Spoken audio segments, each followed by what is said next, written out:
Welcome to I Said What I Said, a sports podcast giving you opinions not heard anywhere else. I'm your host, Brad Wakai, alongside my co-host, Tyson Gentry. Tyson, it's a sad day for us, man. I legitimately can't believe it's here. It's week 18 in the NFL, the last regular season game of the year. What time is flying. I'm going to give full disclosure right now. There's not a shot that I'm watching the morning games here, and I'm probably going to miss the afternoon as well because ESPN put the FCS National Championship on at noon on Sunday to compete with Week 18. So I'm missing the first half of the last week of the season. So I'm a little bummed. And Tyson, you told me, I thought it was going to be tomorrow on Saturday. We're recording on Friday. I thought it was going to be on Saturday. Why? I'm going to be at the Eagles-Giants game, so I'm going to have to be watching on my phone. I think you're soaking in the birds. That's all right. You can be present in the moment there. So what we're going to do normally when we start this off, we go through, we preview different games and give you an idea of who's playing, who's not, what we think, why we're looking forward to these games, different things like that. But Tyson and I did that already on our last episode early in the week when we talked about quarterbacks who weren't playing, teams who may be sitting starters that have little motivation. So go check that out. We're not going to give you that whole spiel this time. What we're going to do, we're just going to touch on some of the games again that are the big ones to watch this weekend. Then we're going to get into a Money Makin Time. Tyson, this might be our fastest show we've ever done. We're just left turns only, baby. We're going quick.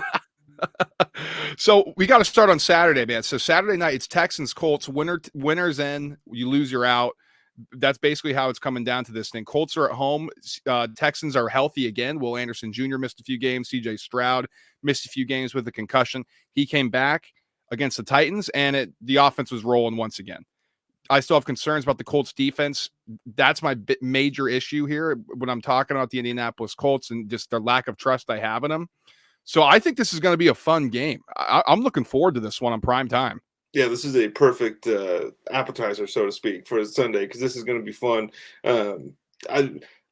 This is the first time all year that CJ Stroud hasn't been in the early window, which I didn't learn until yesterday, which is nuts to me that the NFL didn't, find a way to flex this guy into a game that mattered. Granted, he was out for an extended period of time with the concussion, so maybe that's why. But we got Gardner Minshew versus CJ Stroud in a game that matters in Week 18, and that's not something we thought was going to happen. No, not at all. Not at all. So that's one to keep it on. That's Saturday night. So we're going to know the fate of an AFC team before we even kick off on Sunday. And then in the early window, like you mentioned, Falcons and Saints in a divisional matchup. So the Falcons can play spoiler here, and they're going to need some help if they win. But if the Saints don't win, they're eliminated. So they have to win, and they need the Bucs to lose. So this is one to keep an eye on for the NFC if you're kind of following along the playoff picture here. Keep them all out. That's my take on the NFC South. Don't let any of them in. Jags, Trevor Lawrence still questionable. They got to go on the road to Tennessee. And Mike Vrabel's been talking about, we want to win. We play this game to win. My God, but he loved nothing more than to upset the Jaguars and really put a wrench in their plans in this division. So that's a game to keep an eye on, especially if it's CJ Beathard. Doesn't it feel like poetic almost that Derrick Henry might be able to just ruin the Jaguars one more time, probably in his last game as the Tennessee Titan and in a game that matters the most to them? Oh, I can see it happening. Like I can envision him just going insane. That would be for sure. 300 on the way.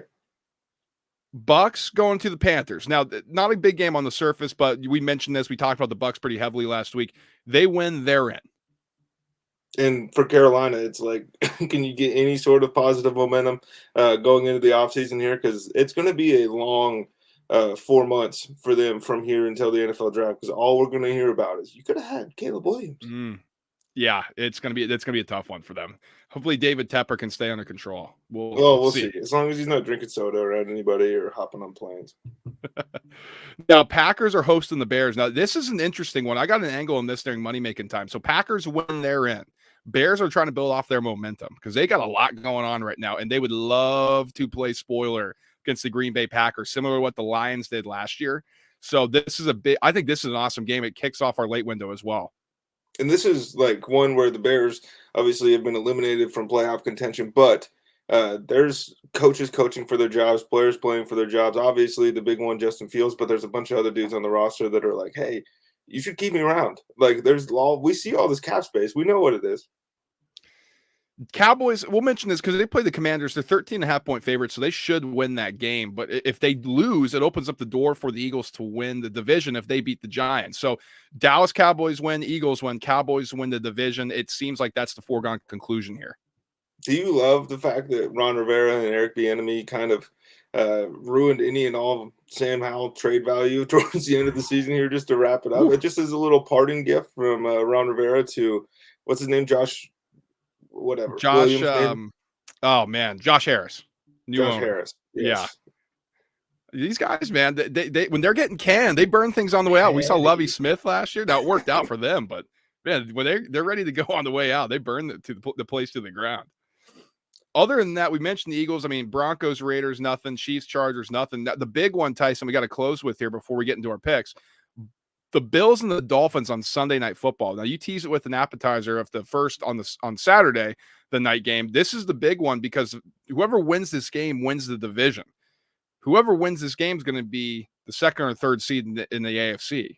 So massive implications and just a huge way for us to close the book on what's been a pretty wild NFL regular season.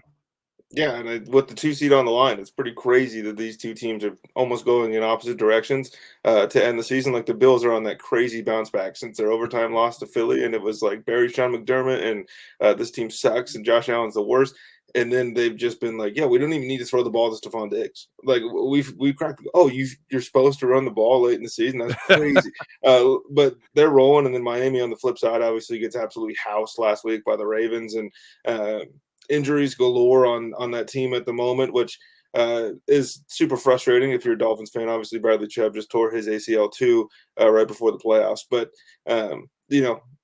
being able to secure home field advantage at least for a while in the playoffs is something you have to have for the Miami Dolphins. These guys aren't going on the road, Brad, and beating somebody else to start the playoffs. I just don't see it, at least.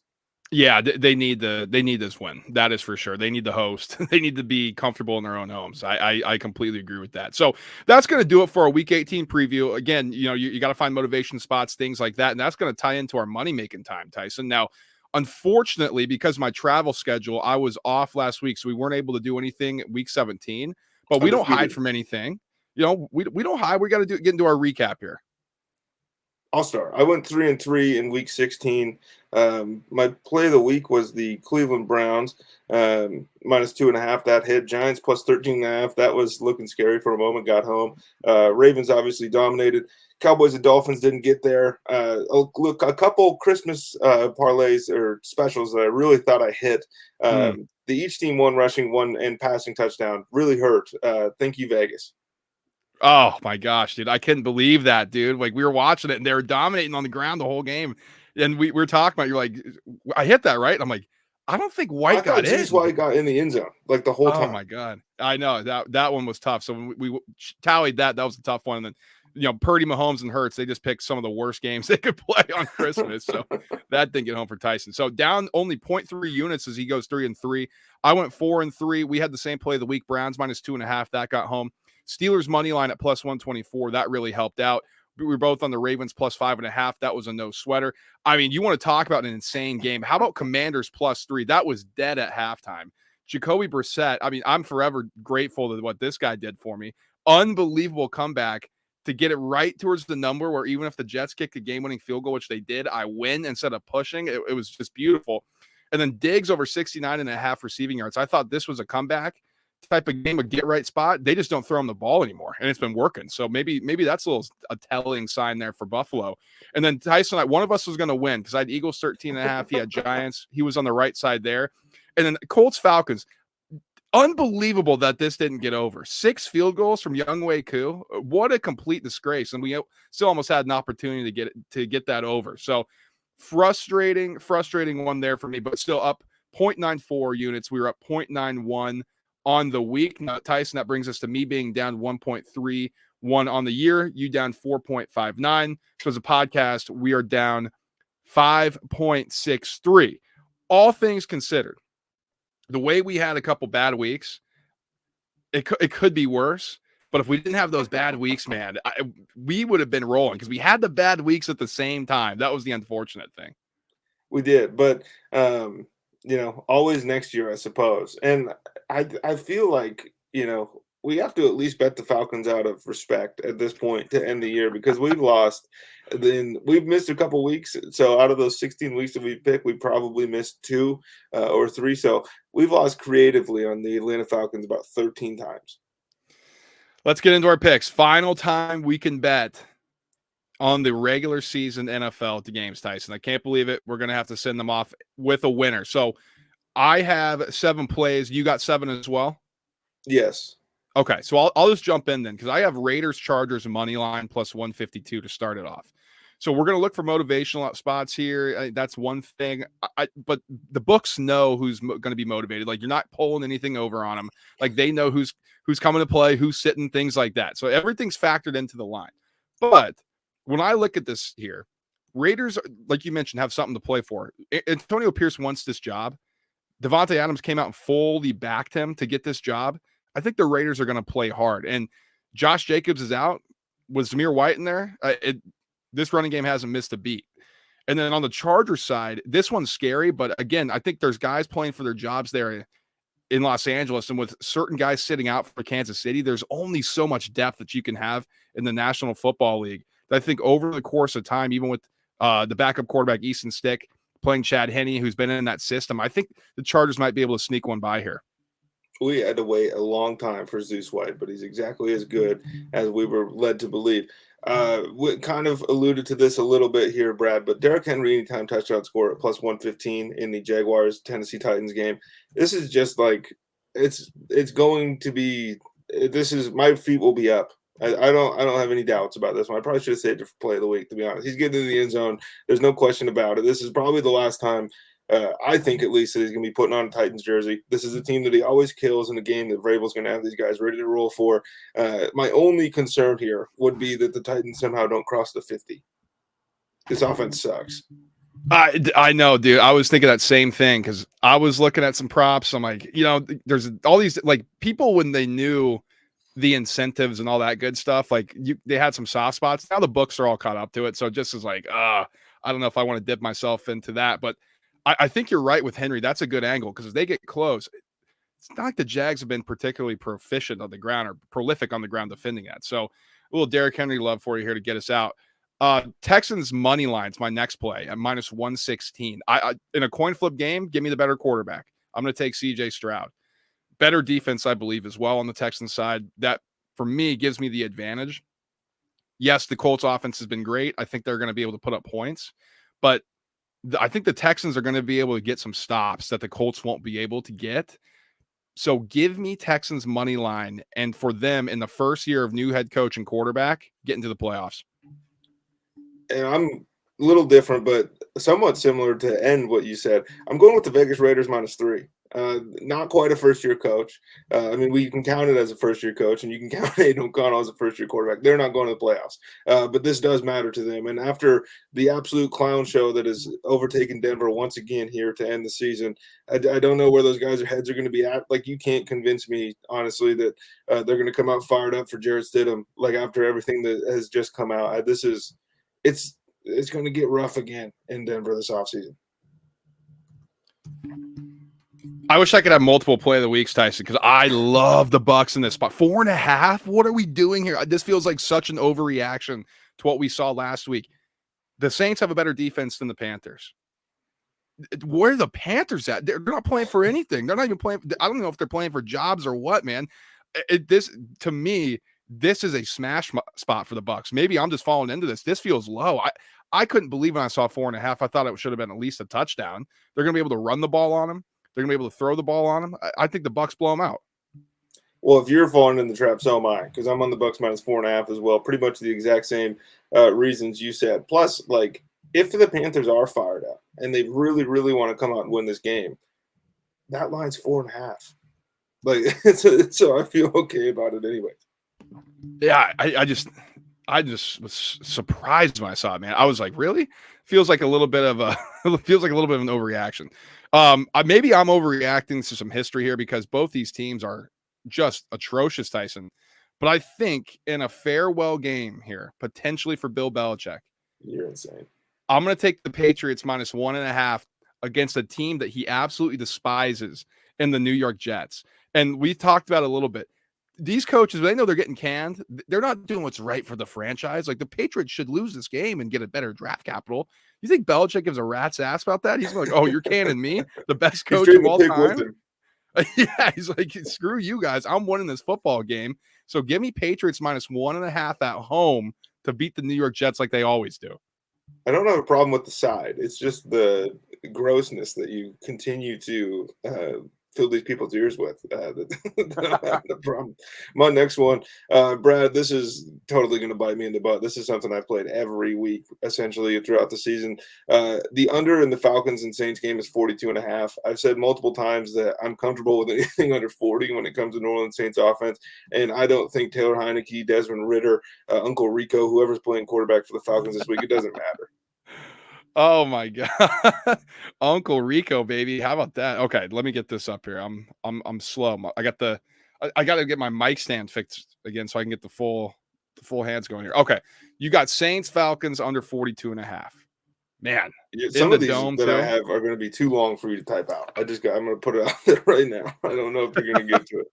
I'll see if we can abbreviate then, Tyson. Okay, next one for me. Now, I mentioned I'm a little bit scared based on it's cold in Lambeau. We know what the weather gets like there, but I think when I'm just looking at these two teams, I got to take the over. So I'm going to go Bears Packers over 45. The Packers defense continues to stink, and while we're not the biggest fans of Justin Fields, we don't believe in him long term. It's it's it would be not fair to say that this offense completely stinks right now. They're putting up points, they're moving the ball. I think with facing this Packers defense that's soft, they're gonna be able to move the ball. And on the other side, man, oh man, Matt LaFleur and Jordan Love are in their bag right now. This offense is clicking on all cylinders.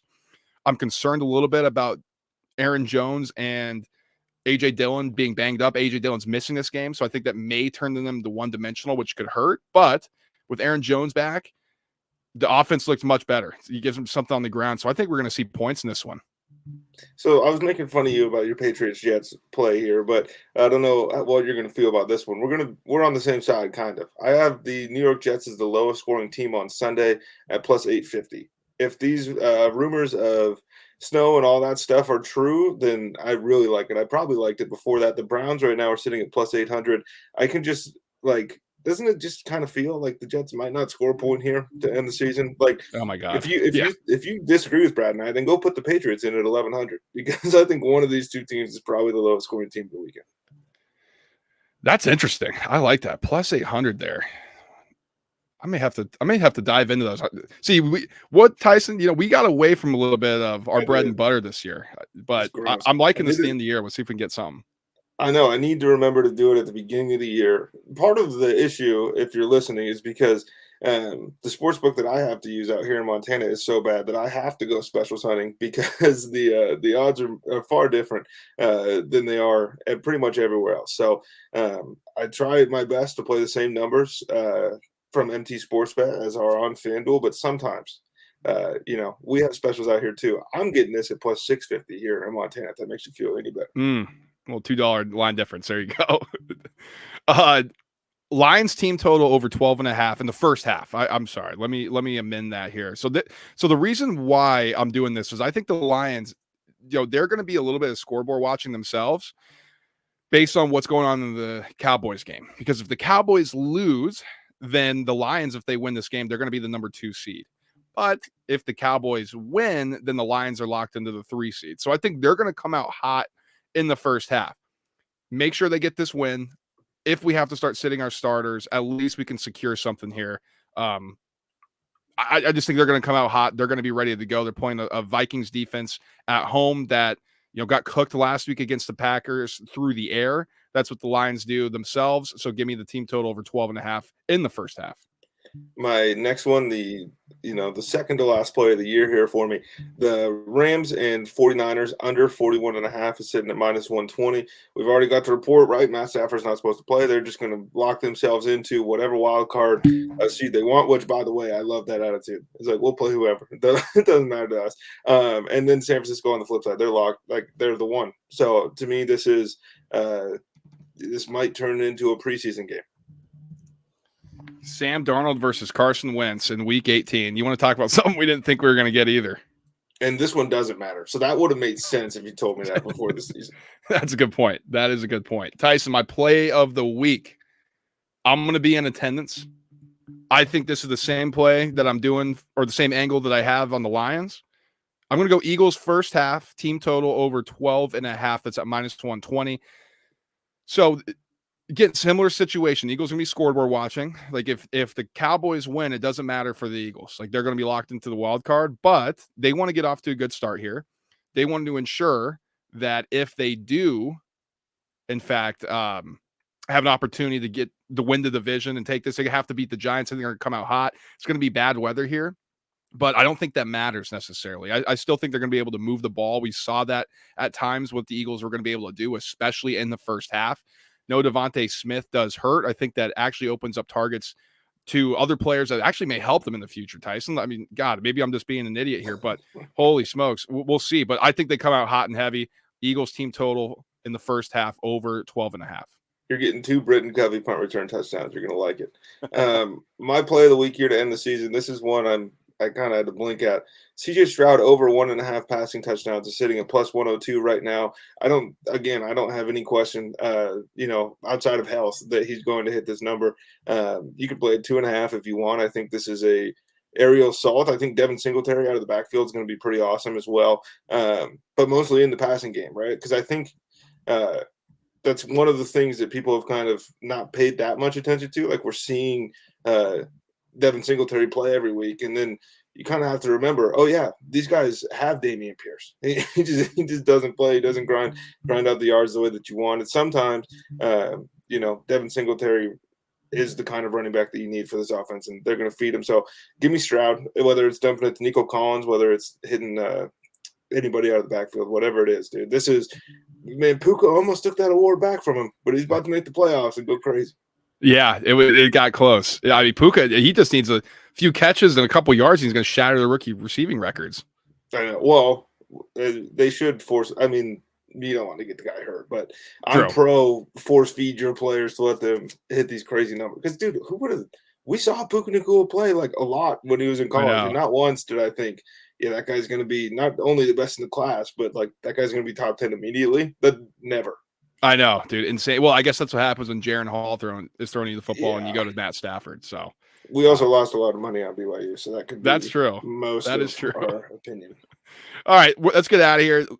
Tyson, if we play anything else, again, be careful this week. It's going to be crazy. Have some fun. It's the last time we're going to be able to bet on this big of a football slate in a long time. But where can they find those picks? It'll be in the Chalkboard app, the App Store, Google Play, wherever you download your apps. Group name is ISWIS, presents the Roundtable Bets. We'll let you write in. It's free if you type that in. We're playing everything. As Brad mentioned, I think, to me, it's like, look at it like week 1 almost, but with you didn't get preseason. So you're going in, you're not blind, but there is like a level of, I'm not totally sure what's about to happen. And sometimes week 1 can be the best week you have. In the meantime, like, subscribe, and share the show. If you're watching on YouTube, smash the like button on the way out. If you're listening in podcast form, rate and review if you haven't already. Give us 5 stars. Tell us something in the comments, whether anything, if you hate us, if you like us, if you want to see us do something different. Any feedback would be greatly appreciated, and it does help us out, guys. It helps us become more discoverable and climb up the charts and all that good stuff. Stay connected with us on socials, X, Instagram, and TikTok. It's all the same at ISWIS_pod. Tyson is shouting out the Montana Grizzlies. He said it off the top, but we got to do it again. We are Montana guys here, both from Montana. It would be great for them to get a national championship. They got to have to slay the beast, though. That's what's going on here. Hey, man, they are a beast, but our stadium holds more people than are in Brookings, South Dakota. So pipe down a bit. That's going to do it for us here. Enjoy the last regular season weekend of football. We'll be back breaking down what we saw, talking about the playoff picture. It's going to be solidified. We're not going to be stumbling and bumbling about what's going on here. So we got a bunch more content for you as we turn our attention to season NFL football. We'll talk to you guys then. Peace.